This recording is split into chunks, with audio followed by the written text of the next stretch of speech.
Hi friends, ఎలా ఉన్నారంతా? బాగున్నారు అనుకుంటున్నాను.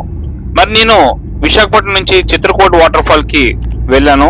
మరి నా ఎక్స్పీరియన్స్ అన్ని కూడా ఈ వీడియో ద్వారా మీకు షేర్ చేసుకుందాం అనుకుంటున్నాను. మరి విశాఖపట్నం నుంచి నేను పెందుర్తి మీదుగా, కొత్త వలస, ఎస్కోట మీదుగా అరకు మీద నుంచి నేను నా ట్రావెల్ మొదలు పెట్టాను. వెళ్ళేటప్పుడు చాలా ఫాగ్ ఉందండి, చాలా మంచు పడుతుంది. మరి ఇది ఫిబ్రవరి ఫస్ట్ వీక్ లో కాబట్టి మంచు చాలా ఎక్కువ ఉంది. సో వెళ్తున్నప్పుడు చాలా మంది ఎవరి పనుల వాళ్ళకు చాలా బిజీగా ఉండడం నేను చూశాను. చూడండి, మన ముందు వెళ్తుంటే ఎవరో కుర్చీలు అమ్ముకునే వాళ్ళు కూడా ఇంత ఉదయాన్నే వాళ్ళ బళ్ళ మీద కుర్చీలు పట్టుకుంటూ పోతూ ఉన్నారు. మరి ముందుకు వెళ్ళిన తర్వాత ఎస్కోట్ లో నేను మరి పెట్రోల్ కొట్టించుకున్నాను. ఇక్కడ పెట్రోల్ మరి కొట్టించుకున్న తర్వాత నా ట్రావెల్ మరి ఈ వీడియోలోని నేను ఏం చెప్పాలనుకుంటున్నానంటే, వెళ్లే రోడ్డు ఏ విధంగా ఉంది, చిత్రకూటకి వెళ్ళడానికి రోడ్డు అది ఏ విధంగా ఉంది, మరి వెళ్లే మార్గంలో మనకి ఎటువంటి ఫుడ్ సౌకర్యాలు అవి మనకు ఉంటాయో అవన్నీ కూడా ఇన్ డీటెయిల్ గా మీకు నా ఎక్స్పీరియన్సెస్ అన్ని కూడా మీతో షేర్ చేసుకుంటాను. నేనైతే మరి నా ట్రావెల్ ని మరి కార్ తో స్టార్ట్ చేశానండి. కార్ లోని మరి నా ట్రావెల్ స్టార్ట్ చేశాను. మరి కార్ అయితే చాలా సౌకర్యంగా ఉంటుంది, లాంగ్ డిస్టెన్స్ కాబట్టి బాగుంటుందని నేను కార్ ని తీసుకున్నాను. మరి రోడ్డు పరంగా చూస్తే అరకు వెళ్లే దారి మాత్రం కొద్దిగా ఇబ్బంది పడ్డాను, కానీ అరకు తర్వాత చాలా బాగుంది రోడ్డు. ఎటువంటి ఇబ్బందులు అయితే నాకు లేవు. మరి అరకు వెళ్ళేటప్పుడు మనం చూస్తే అరకు కొండలను కూడా మనం బాగా చూస్తూ ఎంజాయ్ చేస్తూ మంచి హ్యాపీగా వెళ్తాం. మధ్యలో చూసారు ఆ చెట్టు పైన గబ్బిలాలు ఎన్ని ఉన్నాయో అలా ఏలబడుతూ ఉన్నాయి. ఇటువంటి మరి కొన్ని విషయాలు మనం చూసుకుంటూ, ఈ జలపాతాలు అవి మనం చూసుకుంటూ మనం అరకులోకి రావచ్చు.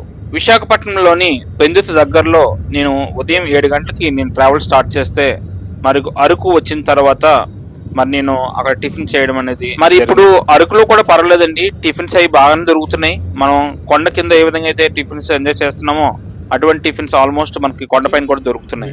మరి అరకు దాటుకుంటూ ముందుకు వెళ్ళిన తర్వాత కొంత దూరం వెళ్ళాక మనకి ఏంటంటే 3 రోడ్ జంక్షన్ వస్తుంది.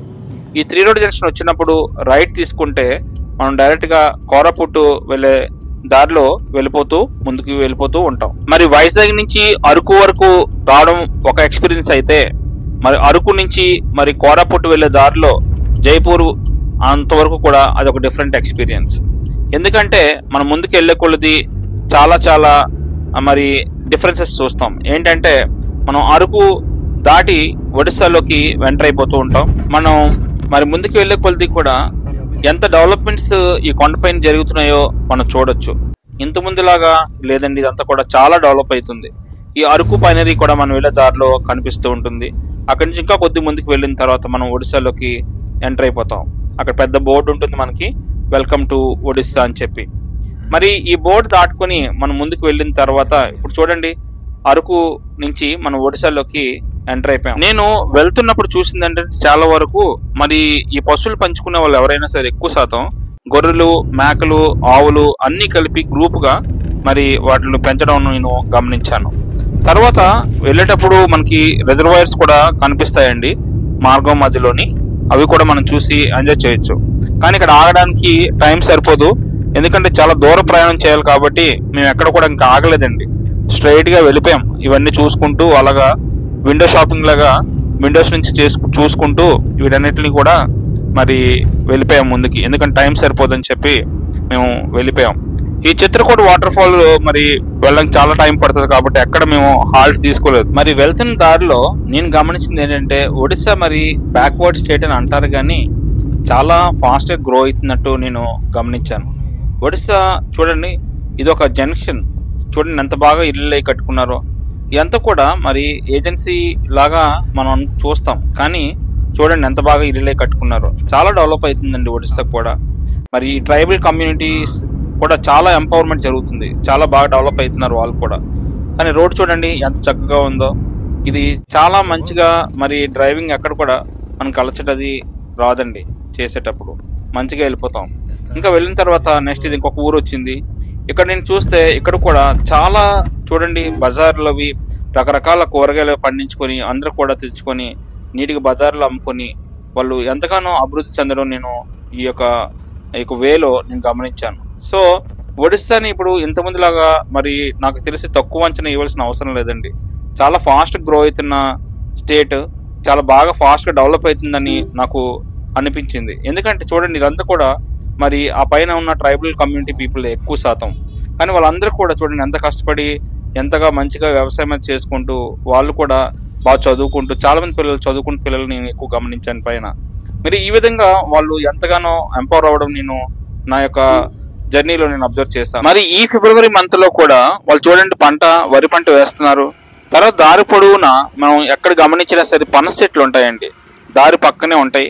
చూసారా పనసకాయలు మరి చిన్న పింజలు కాస్తున్నాయి, ఇప్పుడు రెడీ అవుతుంది సమ్మర్కి.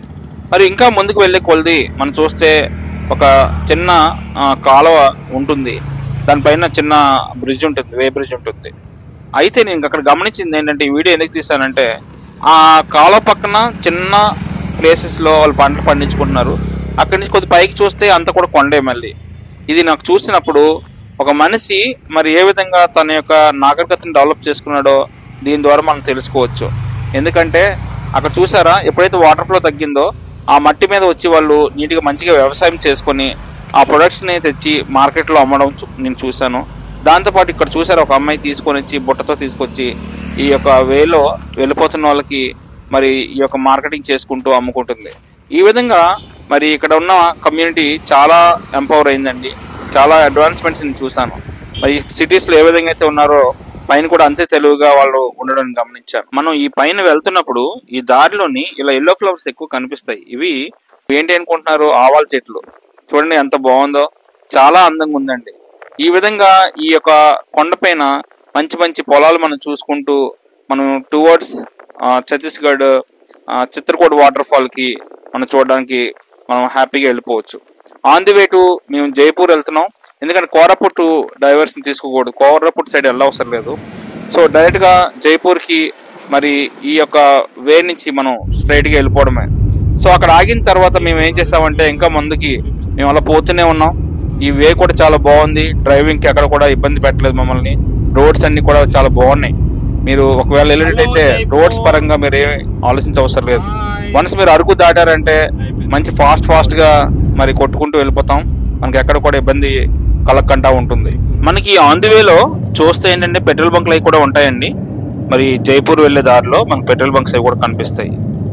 బాగానే డెవలప్ అయిందండి ఏరియా అంతా కూడా. చూడండి ఇది జైపూర్ మున్సిపాలిటీ, ఇది ఒక సిటీ పెద్దదే. ఇది కూడా జైపూర్ సిటీ బాగుంటుంది. ఈ సిటీ కూడా నేను వెళ్ళేటప్పుడు చూసినప్పుడు బాగానే అనిపించింది. సో ఇది కూడా బాగానే డెవలప్ అయింది ఈ సిటీ కూడా. సో ఇప్పుడు మనం జైపూర్ నుంచి మేము జైపూర్లో ఎక్కడ ఆగలేదండి. ఎందుకంటే మరి ఆన్ ది వేలో ఎక్కడొక్కడ దాబా ఎక్కడొక్కడ మంచిగా భోజనం చేయొచ్చులే అని. ఒరిస్సా దాబాలు బాగుంటాయి, అందుకని ఒక ఐడియా ఉంది ఒరిస్సా దాబాల మీద నాకు. సో అందుకోసం అని చెప్పి ఇంకా జైపూర్లో ఎక్కడ కూడా మేము రెస్టారెంట్లో ఎక్కడ కూడా ఆగలేదు, ముందుకు వెళ్ళిపోయాం. సో ఆన్ ది వేలో ఒక దగ్గర దాబా ఉందండి. ఇది చూడడానికి చిన్న హట్ లాగా ఉంటుంది, కానీ చాలా టేస్టీగా చేశాడండి. మనం ఒడిశా ఫ్లేవర్ చూడము. నేనేం చేశానంటే చికెన్ అండ్ వైట్ రైస్ చెప్పుకున్నాను. సో దాంతోపాటు వాడు ఉల్లిపాయలు, ఒక పచ్చిమిరపకాయ, సాల్ట్ కూడా పెడతాడు పక్కన, మీకు సాల్ట్ చాలకపోతే వేసుకోవడానికి. దాంతోపాటు కొన్ని కాంప్లిమెంటరీ కర్రీస్ కూడా ఇచ్చాడు. తర్వాత వీడి పొయ్యిని చూశాను. వీడు గమనిస్తే ఏంటంటే మట్టి పొయ్యి, ఇందులో బొగ్గులు వేస్తాడనమాట. ఈ బొగ్గులు వేసి వీటిని బాగా రాజేసి దానిపైన మరి వీళ్ళు వంట వండుతారు. అయితే ఇందులో స్పెషాలిటీ ఏంటంటే కిందన ఇనుప కడ్డీలు ఉంటాయి ఆ పొయ్యికి కిందన. అదేం చేస్తాడంటే బుగ్గంతా కూడా, ఆ పొయ్యి బుగ్గంతా కూడా చూడండి అలా కిందకి రాలిపోతుంది అనమాట. ఆ బొగ్గులను కాలిన తర్వాత ఆ బూడిదంతా కిందకి పడిపోతుంది. ఈ విధంగా ఉంది, బాగుంది. ఈ దావాకు పక్కనే మీరు చూడండి ఎంత పెద్ద మామిడి చెట్లు ఉన్నాయో. ఆ రోజుల్లోనే మరి ఎంత ఆర్గనైజ్డ్ గా ఒక సిస్టమేటిక్ వేలో ఒక లైన్ లో పద్ధతిగా నీటికి వేశారు. చాలా బాగుంది. మరి భోజనం నుంచి చాలా బాగుందండి, బాగా ఎంజాయ్ చేసాం. మరి అక్కడి నుంచి మేము మళ్ళీ బయలుదేరి ఇప్పుడు మా ప్రయాణం భోజనం చేసిన తర్వాత టువర్డ్స్ జగదల్పూర్. ఈ జగదల్పూర్ వెళ్లే దారిలో చూస్తే ఎక్కువ జీడి మామిడి చెట్లు కనిపిస్తాయండి. క్యాషు చెట్లు ఎక్కువ కనిపిస్తాయి. జీడి చెట్లు చూడండి ఎలా ఉంది, అంతా బంజరు భూమి. చాలా ఎక్కువ క్యాషు తోటలు, జీడి మామిడి తోటలు ఎక్కువ కనిపిస్తాయి. చాలా బాగుంటాయి. ఆన్ ది వేలో ఇవి బాగా కనిపిస్తాయి మనకు వెళ్ళేటప్పుడు. తర్వాత మనం చూస్తే ఇంకా మేము ఒడిశాలో ఉన్నాం కాబట్టి ఇక్కడ ఒక కామన్గా చూస్తున్నానండి ఒడిశాలో ఏంటంటే కోనేరులు ఉంటాయి. ఈ కోనేరులోకి వచ్చి స్నానాలు చేస్తుంటారండి ఇప్పటికి కూడా. మరి నా చిన్నప్పుడు మన ఆంధ్రాలో అయితే నేను మా చిన్నప్పుడు చూసేవాడిని ఇటువంటి కల్చరు, కానీ ఇప్పటికి కూడా ఒడిశాలో ఇది ఉంది. తర్వాత ముందుకి మేము మరి ఛత్తీస్గఢ్లోకి ఎంటర్ అయిపోయాం. ఛత్తీస్గఢ్లో చాలా బాగా పండిస్తారండి పంటలు. చాలా అడ్వాన్స్గా టెక్నాలజీతో వాళ్ళు పండిస్తున్నారు. చూసారు ఇవన్నీ కూడా పంట పొలాలు. సో ఇప్పుడు జగదల్పూర్ వెళ్ళే హైవే చూడండి ఎంత బాగుందో, చాలా బాగుంది. ఏదైతే ఇంకా బాగా ఎంజాయ్ చేశాను, రైడ్ చాలా బాగుంది. మనం ఎక్కడ కూడా టైం వేస్ట్ చేయడానికి అవకాశం ఉండదు. మనం మరి జగదల్పూర్కి వెళ్ళిపోతాం బాగానే. అక్కడి నుంచి మేము ఏం చేసామంటే గూగుల్ మ్యాప్ ఎక్కువ ఫాలో అయ్యాము. గూగుల్ మ్యాప్ ఫాలో అవడం వల్ల మేము ఏం చేసామంటే కొద్ది కన్ఫ్యూజ్ అయ్యాము, అక్కడక్కడ మధ్యలో వెనక్కి ముందుకి రావాల్సి వచ్చింది. కానీ ఇంకెవరికైనా ఇంకా బాగా ఈ రోడ్ ఐడియా ఉంటే ఇంకా చాలా ఫాస్ట్గా వెళ్ళిపోవచ్చు అనమాట. చాలా బాగుంది ఈ రోడ్ అంతా కూడా. తర్వాత మేము అక్కడి నుంచి మరి కొంత దూరం వచ్చాక బస్తర్ సైడ్ మేము డైవర్షన్ తీసుకోవాల్సి వస్తుంది. ఎందుకంటే మేము జగదల్పూర్ నుంచి రావాల్సింది స్ట్రైట్గా వాటర్ ఫాల్కి, కానీ మేము చిన్న రాంగ్ డైరెక్షన్ రావడం వల్ల మరి ఈ బస్తర్ సైడ్ రావాల్సి వచ్చింది. వస్తున్నప్పుడు ఈ కెనాల్స్ ఇవన్నీ కూడా మనకి కనిపిస్తాయి ఆన్ ది వే. సో అక్కడి నుంచి కొద్ది ముందుకు వచ్చేసిన తర్వాత మనకి ఏంటంటే ఒక 3 రోడ్ జంక్షన్ వస్తుంది. ఆ రోడ్ జంక్షన్ దగ్గర నుంచి మనం రైట్ తీసుకుంటే అక్కడి నుంచి చాలా దగ్గర మనకు వాటర్ ఫాల్, చిత్రకూట వాటర్ ఫాల్కి రీచ్ అయిపోతాం ఆల్మోస్ట్. ఇప్పుడు ఇక్కడ మనం రైట్ తీసుకోవాలన్నమాట. ఈ 3 రోడ్ జంక్షన్ దగ్గర లెఫ్ట్ వెళ్ళిపోతే డైరెక్ట్గా జగదల్పూర్ వెళ్ళిపోతాం. అదే రైట్ తీసుకుంటే మనం ఏంటంటే చిత్రకూట వాటర్ ఫాల్కి వెళ్తాం.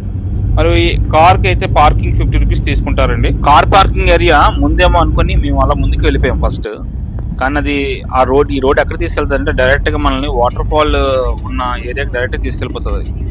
అందువల్ల మళ్ళీ ఏం చేస్తామంటే అక్కడ పొరపాటు మీరు పార్క్ చేస్తారనుకోండి, ఇక్కడ ప్రాబ్లము, ఎందుకంటే ఫైన్ అది పడుతుంది. ఇక్కడ రిసార్ట్స్ అవి కూడా ఉన్నాయి చాలా వరకు. సో అందుకోసం అనుకుంటే ఈ రోడ్డు అంతవరకు వేసాడు. కానీ మళ్ళీ వెనక్కి వచ్చి మేము ఇక్కడ కార్ పార్కింగ్ చేసుకున్నాం. మేము మరి చేరుకుంటానికి 4 అయిపోయిందండి టైం. ఈవినింగ్ 4 అయిపోయింది. ఎందుకంటే మధ్యలో చాలా చోట్ల మరి ఫుడ్ కాగాము, టిఫిన్ కాగాము, ఈ విధంగా చిన్న బ్రేక్స్ ఇచ్చుకుంటూ వచ్చాం కాబట్టి మాకు చాలా టైం పట్టింది. అయితే ఇక్కడ మనం ఎంటర్ అవగానే మనకి ఏంటంటే మార్కెట్లో బయట అక్కడ మార్కెట్ ఉంటుంది, చిన్న మార్కెట్లో పెడతారు, షాప్స్ ఉంటాయి, చిన్న వెండర్స్ ఉంటారు. వాళ్ళు ఎక్కువ చూసి సాంబ్రాన్ని ఎక్కువ అమ్ముతుంటారు. తర్వాత ఈ కొడవళ్ళు, ఈ కత్తులు, ఇలాంటివన్నీ కూడా ఎక్కువ క్రాఫ్ట్స్ కూడా ఉంటాయి, హ్యాండ్ క్రాఫ్ట్స్ ఇలాంటివన్నీ ఎక్కువగా ఇక్కడ అమ్మడం చూశాను. మరి ఈ విధంగా మనం కొద్ది ముందుకు వస్తే ఈ విధంగా మనకి ఏంటంటే వాటర్ ఫాల్, ఇదే మెయిన్ వాటర్ ఫాల్. ఇక్కడ చాలా ఉంటాయి, బోట్ షికార్ ఉంది. మన వాటర్ ఫాల్ వరకు తీసుకెళ్ళి మనల్ని తీసుకొస్తాడు. ఆ కిందకి వెళ్ళాలి, ఈ పైనుంచి నడుచుకుంటూ కిందకి వెళ్ళాలి. సో ఇది చాలా పెద్ద వాటర్ ఫాల్ అండి ఇది చెప్పాలంటే. అది ఇప్పుడు వాటర్ తగ్గింది కాబట్టి ఈ విధంగా ఉంది. లేదంటే ఈ చివరి నుంచి అదంతా కూడా మొత్తం వాటర్ పడుతూ ఉంటుంది. వాటర్ ఫాల్ మంచి రైనీ సీజన్లో బాగా వస్తుంది వాటర్, అప్పుడు బాగా ఎంజాయ్ చేస్తాము. కానీ చూడండి ఇలా మెట్లు దిగి మన ఈ పైనుంచి కిందకి వెళ్ళాలి. వాటర్ ఫాల్ దగ్గరికి మనం బోట్ రైడ్ చేయాలనుకుంటే సరదాగా ఇది మనిషికి 50 రూపీస్ తీసుకుంటున్నాడు ప్రజెంట్. సో వాటర్ లెవెల్ తగ్గింది కాబట్టి మరి కిందకి మనం వెళ్ళొచ్చు ఈ టైంలోనైతే. మరి ఫిబ్రవరి టైంలో వాటర్ లెవెల్ అయితే పెద్దగా లేదు, అక్కడ ఎక్కువ నది ఏం పారట్లేదు. ఈ విధంగా వాటర్ ఫాల్ ఉంటుంది. కిందకి వెళ్ళి చూస్తే మనకి ఇక్కడ కూర్చొని సరదాగా వాటర్లో కూడా ఆడుకోవచ్చు కావలిస్తే. చూసారా చివర బోటు వాడు తీసుకెళ్తున్నాడు, ఆ విధంగా తీసుకువెళ్తాడు మన బోట్ రైడ్ తీసుకుంటే. మనం ఇప్పుడు ఈ కిందకు వచ్చి చూస్తున్నామండి, ఇదంతా కూడా చూడండి, ఇదంతా కూడా ఆ విధంగా మనం ఎంజాయ్ చేయొచ్చు. మనం బోట్ రైడ్ తీసుకుంటే చాలా బాగా ఎంజాయ్ చేయొచ్చు, బాగుంటుంది. అక్కడికి వెళ్ళి చూస్తే మేము కూడా అక్కడికి వెళ్ళాం కాబట్టి చెప్పగలుగుతున్నాను బాగుంటుందని. అది మాత్రం నాకు బాగా నచ్చింది. ఈ వచ్చినందుకు, ఇంత దూరం వచ్చినందుకు వాటర్ ఫాల్లో నచ్చింది అదే. ఈ చూసారా చిన్న తెప్పలు అనుకుంటా, అంటే చిన్న బోట్స్, ఇవి వుడెన్ బోట్స్ అనుకుంటా. చిన్నపిల్లలు చూసారా, వాళ్ళు కాంపిటీషన్ పెట్టుకున్నారు. ఇలాంటి పెద్ద బోట్స్లో ఏంటంటే మనల్ని తీసుకెళ్ళి వాటర్ ఫాల్ దగ్గర తీసుకొస్తాడు. పర్ హెడ్ 50 రూపీస్ మనం ఇవ్వాలి వాళ్ళకి. ఈ చాలా ఎనర్జీ కావాలండి ఈ బోట్ రన్ చేయడానికి, ముందుకు ఇది తీసుకెళ్ళడానికి. వాళ్ళు అలా కంటిన్యూస్గా చేస్తూనే ఉంటారు. ముందుని ఒక ఇద్దరు, వెనకతల ఒక ఇద్దరు, అలా ఒకళ్ళు అనుకుంటా చేస్తూ ఉంటారు కంటిన్యూస్గా. అలా చేసుకొని మనల్ని ఈ చివరి నుంచి అలా లోపలికి తీసుకువెళ్తారు. మనల్ని అలా తీసుకెళ్తారు. పాపం చాలా కష్టపడతారు వాళ్ళు. సో 50 రూపాయలు ఇవ్వడం తప్పు కాదనిపించింది. ఎందుకంటే అక్కడ ఏంటంటే మొత్తం అది మోటార్ ద్వారా రన్ అవుతుంది మొత్తం బోట్ అంతా కూడా. వీళ్ళ కష్టంతోనే రన్ అవుతుంటుంది. సో ఆ విధంగా మనల్ని ఏం చేస్తారంటే ఆ చివరి నుంచి అలా తీసుకొచ్చి ఆ వాటర్ పై నుంచి అలాగ మనల్ని ముందుగా వాటర్ ఫాల్ దగ్గరికి తీసుకెళ్తారు. వాటర్ ఫాల్ దగ్గరకు తీసుకెళ్తారు, మన మీద వాటర్ కూడా పడుతుంది, అంత దగ్గరకు తీసుకెళ్తారు వాళ్ళు. కొద్దిగా బాగుంటుంది, నచ్చుతుంది, కొద్దిగా అడ్వెంచరస్గా అనిపిస్తుంది అక్కడ తీసుకెళ్ళినప్పుడు. కాకపోతే అక్కడ ఎక్కువసేపు ఆపడు వాడు. ఏంటంటే మళ్ళీ వెంటనే మనల్ని తీసుకొచ్చేస్తాడు అక్కడ. ఎందుకంటే అక్కడ ఎక్కువసేపు ఉన్నామంటే తడిసిపోతాం కంపల్సరీగా. ప్లస్ వాడు కూడా ఏంటంటే టూరిస్టులు ఎక్కువ ఉన్నారు కాబట్టి వాళ్ళ రొటేషన్ మన మనీ మేక్ చేసుకోవాలి కాబట్టి చాలా ఫాస్ట్గా తీసుకుని వెళ్ళి వచ్చేస్తాడు. చూడండి అలా కష్టపడతారు వాళ్ళు, చాలా కష్టపడతారు. సో మన వల్ల దగ్గరికి వెళ్ళే కొలది వాటర్ ఫాల్ దగ్గరికి వెళ్ళే కొలది మనకి బాగుంటుంది, ఇంకా చాలా అడ్వెంచరస్గా అనిపిస్తుంది, చాలా బాగుంటుంది. మామూలు టైంలో అయితే ఇదంతా కూడా వాటర్ వచ్చేస్తుంది ఇదంతా కూడా. మరి అప్పుడైతే మరి వెళ్ళొచ్చో వెళ్ళకూడదు నాకు తెలియదు, కానీ ఇప్పుడు మాత్రం మరి ఇక్కడ దగ్గరలోకి తీసుకెళ్తున్నాడు. ఈ విధంగా ఉంటుందండి చిత్రకూట వాటర్ ఫాల్. మొత్తం చాలా బాగుంటుంది వాటర్ ఫాల్ అయితే. కొద్దిగా ఇంకా ఎక్కువ ఉన్నప్పుడు అయితే ఇంకా బాగుంటుంది అనుకుంటా, కానీ మరి మనం వెళ్ళగలమో లేదనేది నా డౌట్. ఎక్కువ వాటర్ వస్తే తీసుకెళ్తాడో బోట్ రైడ్ ఉంటుందో నాకు తెలియదు, కానీ ఇలాంటప్పుడు మాత్రం చాలా బాగా ఎంజాయ్ చేస్తాం. చూడండి ఇంత దగ్గరకు వచ్చాం మేము, చూసి మీరు కూడా ఎంజాయ్ చేయండి.